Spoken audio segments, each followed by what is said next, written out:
Você já se perguntou o que realmente aconteceria se o mundo acordasse um dia e percebesse que as primeiras profecias do Apocalipse estavam começando a se cumprir? Às vezes eu imagino esse cenário e quanto mais penso, mais percebo como tudo poderia começar de maneira silenciosa, quase imperceptível, não com explosões, não com caos imediato, mas com uma mudança sutil na forma como as pessoas enxergam a realidade. É como se um fio invisível fosse puxado, e lentamente tudo que parecia sólido começasse a se desfazer. Quando mergulho nesses textos, sinto que eles não descrevem somente destruição, mas a revelação da verdadeira fragilidade humana. E é por isso que esse assunto mexe tanto comigo, porque quanto mais leio, mais claro fica que nada disso está distante. Quando olho para o primeiro selo, eu nunca enxergo apenas um cavaleiro elegante em um cavalo branco. Eu vejo um período de encanto, uma sensação de ordem aparente, uma espécie de esperança fabricada. E isso me assusta mais do que qualquer guerra. Sempre imaginei esse momento como um tempo em que o mundo acredita finalmente ter encontrado um caminho seguro,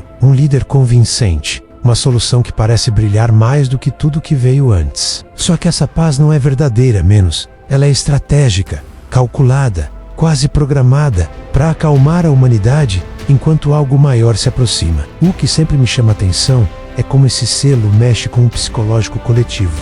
Ele não destrói, ele seduz, e é justamente essa sedução que abre a porta para tudo que vem depois. Logo em seguida, quando o segundo selo é rompido, a máscara cai. A sensação que tenho é que essa paz artificial se desfaz como fumaça. O cavalo vermelho não traz apenas guerra no sentido tradicional, ele traz uma ruptura profunda na convivência humana. Eu consigo imaginar ou ver-nos perdendo o controle. Comunidades antes unidas se dividindo por motivos aparentemente pequenos. Um clima global de hostilidade crescendo como uma chama espalhada pelo vento. Já pensei muitas vezes em como seria assistir a essa quebra da paz. Notícias de conflitos surgindo simultaneamente em regiões diferentes, tensões políticas explodindo, violência se tornando comum. É como se o tecido social rasgasse de uma vez e as pessoas percebessem tarde demais que algo muito maior estava por trás de tudo. E então chegamos ao terceiro selo, que sempre me causa um impacto diferente dos outros. Quando penso no cavalo preto, eu escuto o ranger seco da escassez. A fome descrita ali não é só falta de comida a menos, é falência de sistemas inteiros, é o colapso da economia, a perda da estabilidade, a inversão de valores. Sempre que leio sobre medidas exatas de trigo e cevada, eu imagino longas filas de pessoas tentando comprar o mínimo para sobreviver, enquanto os preços sobem de forma inacreditável. Penso na sensação de impotência que tomaria conta da população quando percebesse que suas reservas, suas estratégias e seus planejamentos simplesmente não servem para nada no mundo que entrou em colapso. Esse selo não mexe só com o físico, mexe com a dignidade. Ele força as pessoas a confrontarem suas vulnerabilidades mais primitivas. O que mais me impacta nesses três selos é a progressão lógica que existe entre eles. O engano do primeiro prepara o terreno emocional. A guerra do segundo divide e desgasta e desorienta. A fome do terceiro completa o ciclo, atingindo o ponto mais sensível da sobrevivência humana. Sempre me impressionou notar como esses selos conversam entre si, como se formassem uma engrenagem perfeita, avançando passo a passo até colocar a humanidade em um cenário que ninguém conseguiria controlar. E o mais perturbador é pensar que tudo poderia começar sem que a maioria percebesse. Pequenos sinais, pequenas concessões, pequenas crises que se acumulam até se tornarem uma avalanche impossível de conter. Às vezes, enquanto estudo isso, fico observando o mundo atual. Mudanças políticas rápidas demais, lideranças carismáticas demais, polarizações que crescem sem explicação, tensões internacionais que se intensificam como se houvesse uma pressão invisível, empurrando tudo na mesma direção. Não estou dizendo que os selos já estão se abrindo, mas não posso ignorar as semelhanças nos padrões. Isso me faz refletir sobre como a humanidade lida com crises, e como uma falsa sensação de paz poderia realmente anestesiar as pessoas, a ponto de não perceberem uma tempestade se formando do lado de fora. No fim, quando olho para esse primeiro conjunto de selos, eu não vejo apenas calamidade, vejo um alerta. Vejo um chamado para enxergar mais fundo do que os olhos conseguem perceber. E talvez seja por isso que eu começo por aqui. Porque entender esses primeiros movimentos é entender o que está por trás das cortinas da história. É perceber que nada desmorona de um dia para o outro. Primeiro vem a ilusão, depois a ruptura, e então a escassez que revela tudo o que estava escondido. E essa percepção, para mim, é o que torna essas profecias tão fortes e tão atuais. Quando as camadas anteriores já fizeram seu estrago, engano, guerra, fome, eu vejo o quarto selo como o momento em que a realidade física enfrenta seu colapso definitivo. O cavalo amarelo surge acompanhado pela figura que tudo consome. A morte, ao escrever sobre isso, sempre me vem à mente a sensação de um mundo que perde seu fôlego.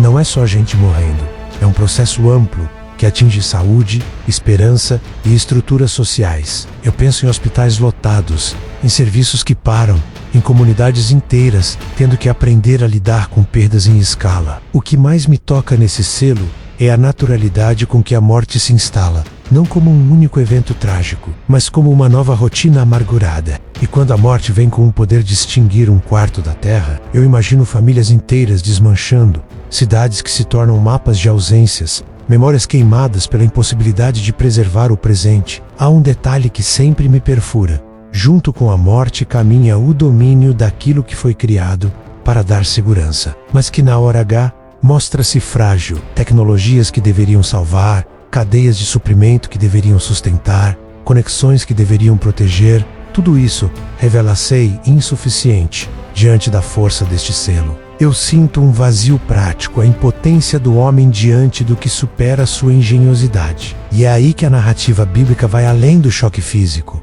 Ela registra a dimensão espiritual do sofrimento, porque quando a morte se espalha, as questões fundamentais voltam à tona: menos sentido, propósito, fé. Para muitos, a pergunta não é mais como sobreviver, mas por quê? E essa crise de sentido transforma a experiência humana. Logo depois, ao olhar para o quinto selo, a cena muda radicalmente de cenário. Não estamos mais apenas no campo das calamidades naturais. Somos transportados para o espaço sagrado, onde vozes clamam por justiça. Eu, pessoalmente, encontro aqui uma das imagens mais dilacerantes da Bíblia. As almas que jazem sob o altar, pedindo por respostas. Ao meditar nisso, eu não consigo evitar sentir a injustiça como algo palpável, quase audível. Esses mártires não pedem vingança no tom de ódio, pedem reconhecimento, pedem que a sua história não seja esquecida. E essa súplica reverbera numa dimensão que o relato material não alcança. Revela a tensão entre a paciência divina e o clamor humano por retidão. Em minha leitura, esse selo expõe também a perseverança daqueles que, mesmo mortos, mantêm uma fidelidade que interpela os vivos. É um lembrete severo de que ações têm consequências eternas e que, em meio ao caos, existe uma chamada para permanecer fiel. O quinto selo, porém, não é apenas sobre dor, é sobre testemunho. Eu enxergo essas vozes como lâmpadas que não se apagam. Elas iluminam uma contracultura que resiste à narrativa do poder terreno. E isso me dá esperança até mesmo no relato mais duro, porque onde há clamor por justiça, há promessa de resposta. A leitura desse trecho me deixa com uma sensação dupla: tristeza paila, perda e firmeza por saber que algo maior contempla todas as coisas. Enquanto essas cenas ecoam, o sexto selo começa a se manifestar com uma violência cósmica. Já no início, a descrição é tão intensa que se torna inevitável imaginar o mundo inteiro olhando para o céu e não reconhecendo mais o padrão que conhecia. Eu penso no sol diminuindo sua luz, na lua tingida de cor estranha, nas estrelas caindo como se o firmamento perdesse sua ordem. Há um terror coletivo que não é apenas físico, é existencial. Pessoas de todas as classes, races, servos, olham para os céus e são confrontadas com a finitude de tudo aquilo que julgavam estável. O que me impressiona nesse instante é o silêncio que antecede o grito, menos como se a criação inteira segurasse o fôlego diante do juízo que atravessa os céus e a terra. E é nesse ponto que a narrativa profética revela a sua função mais profunda: não apenas anunciar calamidade, mas convocar autoconsciência. Eu sinto que o sexto selo é um espelho colocado diante da humanidade, forçando-a a enfrentar verdades que antes escapavam. Não somos deuses do nosso próprio destino. Nossas estruturas caem quando confrontadas com realidades maiores. Por isso, enquanto descrevo esse início do sexto selo, minha intenção não é apenas pintar imagens aterrorizantes, é provocar um movimento interior. Porque quando as estrelas caem e o mundo estremece, aquilo que permanece é a escolha humana: endurecer ou despertar. Quando o sexto selo alcança seu ápice, a cena que se revela não é apenas um desastre natural, é a dissolução da ordem que julgávamos inabalável. Eu me pego imaginando cidades inteiras paralisadas, pessoas olhando para o céu e percebendo que aquilo que orientava suas vidas, menos ciclos, estações, certezas científicas, não responde mais. O relato fala de um tremor que estremece as fundações, do sol que perde seu brilho e da lua tingida de sangue. Para mim, essas imagens não são meras metáforas. São um confronto direto com a fragilidade de tudo que a humanidade trabalhou para sustentar. No meio desse tremor, o ruído das prioridades cai e as perguntas essenciais vêm à tona. O que vale? O que permanece? Onde encontrar um sentido que não se desvaneça com os contratos e com os bens materiais. Quando o silêncio precipita a primeira trombeta, a linguagem muda. Não é mais apenas o impacto físico, é a experiência visceral da criação sendo ferida. Granizo misturado com fogo e sangue cai sobre a terra, e eu vejo florestas que ardem, animais que fogem e cidades cobertas por um pó vermelho que lembra que a própria vida está em jogo. Esse sinal inicial corta a ilusão de normalidade e faz com que as pessoas percebam que não estão diante de fenômenos isolados, mas de um processo que envolve toda a criação. Há um caráter simbólico nesse desastre. Aquilo que sustenta o ser humano menos a natureza. A provisão responde a algo que transcende as políticas e tecnologias humanas. A segunda trombeta desloca o impacto para as águas. Algo gigantesco, como uma montanha em chamas, mergulha no mar, transformando vastas extensões em luto marítimo. Eu penso no vulto dessa destruição. Ecossistemas inteiros colapsam. Navios desaparecem, portos tornam-se memoriais de uma economia que não existe mais. A implicação é dupla. A perda ecológica e há também uma ruptura nas redes que sustentam a vida humana globalmente. Comunidades costeiras perdem suas fontes de renda e identidade. Nações dependentes do comércio marítimo veem sua lógica econômica desbaratada. Esse evento revela como as estruturas interligadas podem ruir num único golpe, deixando um rastro de insegurança que atinge do trabalhador ao comerciante, do pescador ao estadista. Quando a terceira trombeta atinge os rios e as fontes transformando-os em amargura, a cena se torna ainda mais dolorosa. A água, que é símbolo de vida e de consagração em tantas culturas, passa a ser perigosa. Eu imagino aldeias inteiras forçadas a migrar em busca de lugares com água potável. Penso nos rituais paralisados, nas tradições que se rompem quando o que era sagrado torna-se tóxico. A amargura das águas é uma metáfora trágica. Aquilo que nos sustentava e nos definia agora nos trai. A resposta humana a isso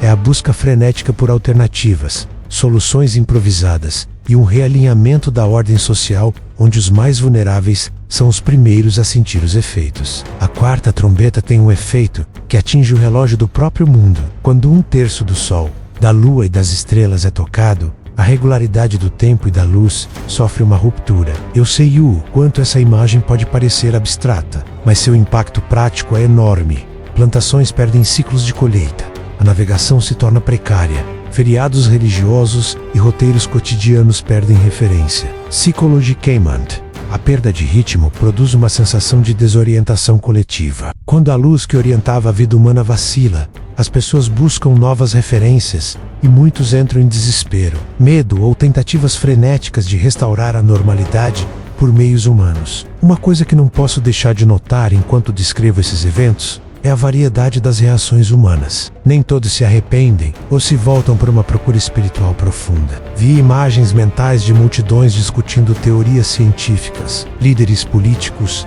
apresentando explicações, movimentos conspiratórios ganhando força e, ao mesmo tempo, comunidades se unindo para socorrer os seus. Essa multiplicidade mostra que a natureza humana busca sentido de qualquer jeito, ora na fé, ora na razão, ora na negação, e essa disputa por interpretações muitas vezes atrapalha uma resposta coletiva mais sábia. Enquanto descrevo essas trombetas, fica claro que esses sinais não são apenas punições, são revelações que escancaram o que estava oculto nos corações e nas estruturas sociais. As trombetas expõem fragilidades, mostram onde tivemos orgulho de confiar em falsas seguranças e nos forçam a escolher caminhos. Por isso, ao narrar esse trecho do Apocalipse, não quero simplesmente contar cenas de horror. Quero convocar uma reflexão profunda e pessoal. Porque quando o céu parece mudar de face e a terra geme, a pergunta que fica é essencial e íntima. Como eu reagirei? E por fim, há uma nota de esperança que sempre me acompanha.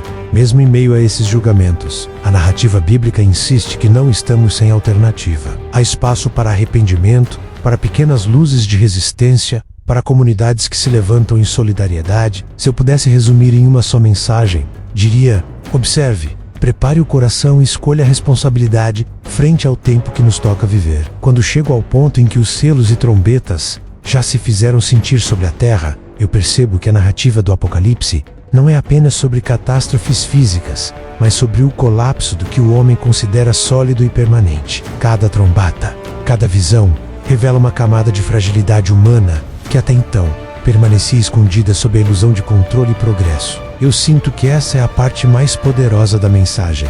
Ela nos confronta com a verdade de que nenhuma estrutura terrena, nenhum sistema humano, nenhuma segurança financeira ou política pode resistir diante da força da vontade divina. E é justamente esse confronto que torna a experiência tão intensa e perturbadora. O sexto selo já havia abalado o céu e a terra, mas agora percebo que o impacto se espalha por todas as dimensões da existência humana. O abismo se abre, e dele emergem forças que não pertencem ao nosso entendimento comum. Seres cuja aparência desafia qualquer lógica da natureza. Criaturas híbridas, monstruosas, que parecem saídas de um pesadelo consciente. Quando penso nesses seres, não vejo apenas terror. Vejo a revelação do que a humanidade nunca compreendeu completamente. Que o universo possui camadas invisíveis e realidades espirituais que coexistem conosco, e que nosso senso limitado de realidade é apenas a ponta de um iceberg.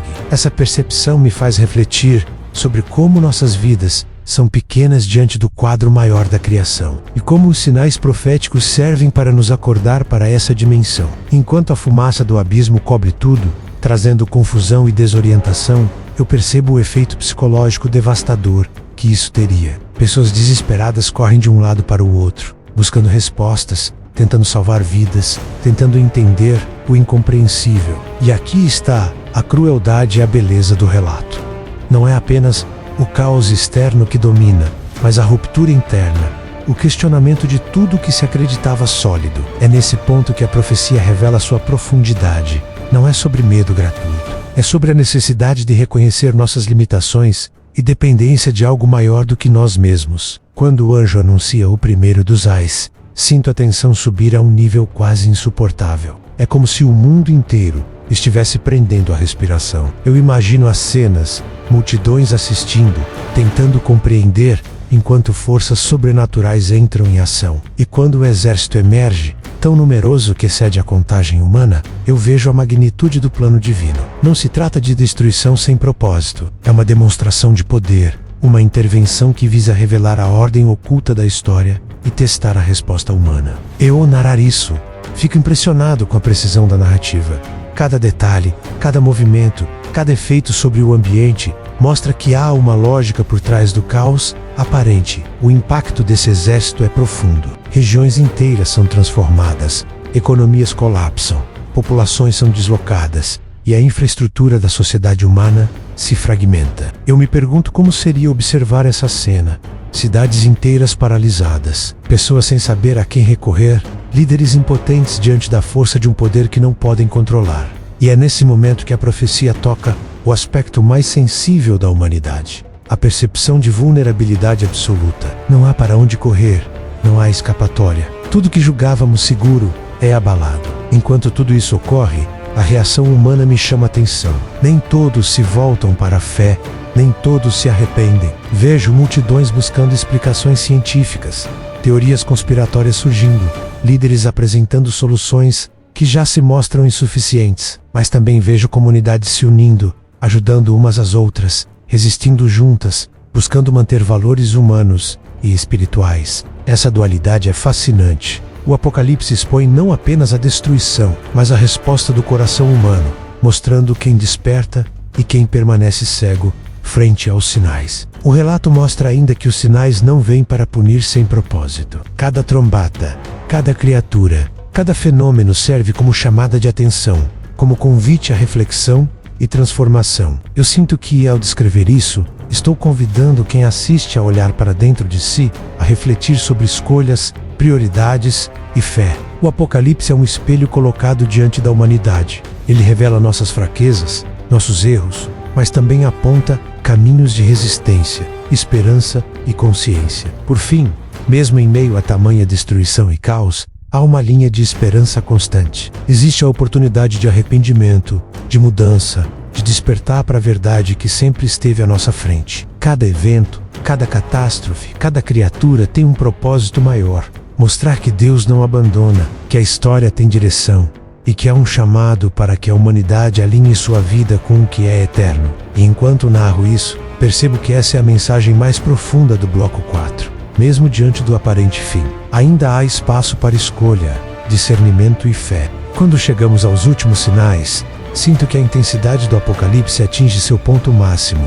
Cada selo, cada trombeta, cada visão que percorremos nos blocos anteriores converge para um momento em que a humanidade é chamada a encarar a verdade mais profunda. Tudo o que construímos, planejamos e acreditamos não é suficiente para resistir à ordem divina. É um choque existencial, uma ruptura que vai além do físico e toca o coração, a mente e a alma. Onarar isso. Percebo que o Apocalipse não é apenas sobre destruição. Ele é sobre revelação, discernimento e escolha. É um momento em que a realidade nos força a olhar para dentro e reconhecer que nosso verdadeiro refúgio está em algo maior do que nós mesmos. O 7º selo abre um silêncio que pesa sobre o mundo inteiro. Não é silêncio comum. É um silêncio que fala. Eu consigo imaginar o planeta inteiro suspenso, como se o tempo parasse, e cada ser humano fosse confrontado com sua própria vulnerabilidade. Nesse instante, toda a ilusão de segurança cai, e cada pessoa se vê diante da pergunta essencial: como eu vivi? Como eu me relacionei com o divino, com o próximo, com a vida? Eu sinto que é exatamente nesse momento que a consciência desperta, porque nada mais pode ser ignorado. O 7º selo é uma porta. Ele marca o início do julgamento final, mas também abre a oportunidade para arrependimento e transformação. Logo depois, vêm os últimos juízos, simbolizados pelos 7 anjos com as últimas trombetas. Cada trombeta desencadeia eventos que alteram a natureza, a sociedade e os corações humanos de forma irrevogável. Eu me vejo descrevendo o céu tingido de cores que ninguém jamais imaginou. Mares revoltos, estrelas que caem como se o próprio universo estivesse reagindo à maldade e à indiferença da humanidade. Mas ao mesmo tempo, há sinais de misericórdia.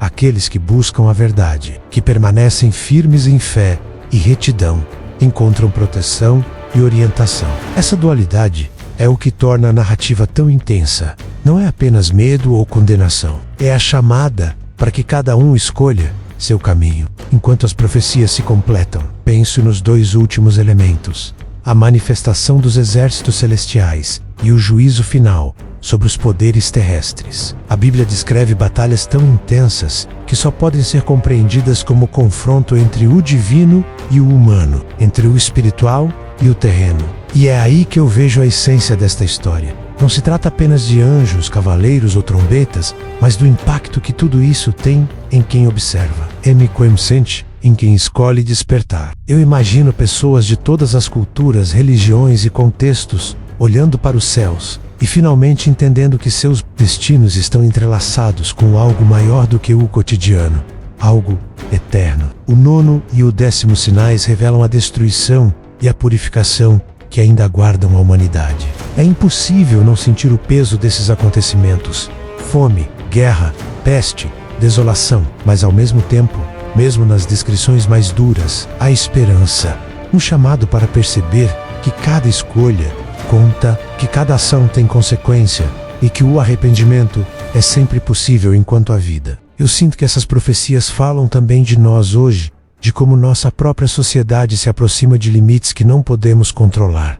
Elas não são apenas advertências antigas, são alertas vivos, reflexos de padrões que se repetem na história humana e nos convidam a agir com sabedoria, compaixão e fé. Ao chegar no fim dessa jornada, eu percebo algo profundo. O Apocalipse não é apenas um livro de terror, mas um mapa de consciência. Ele nos mostra onde a humanidade falha, mas também onde pode se levantar. E é exatamente essa dualidade que me fascina.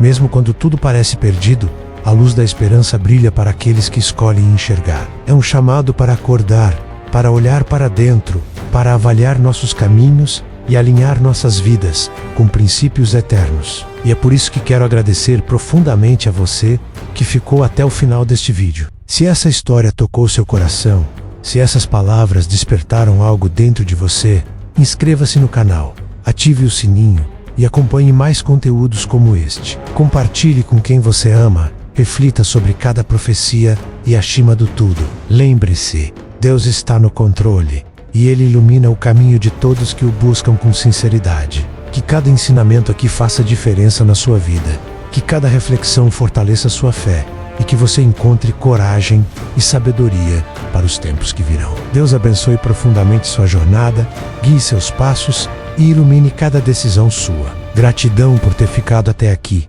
Que essas revelações inspirem transformação, fé e esperança em sua vida.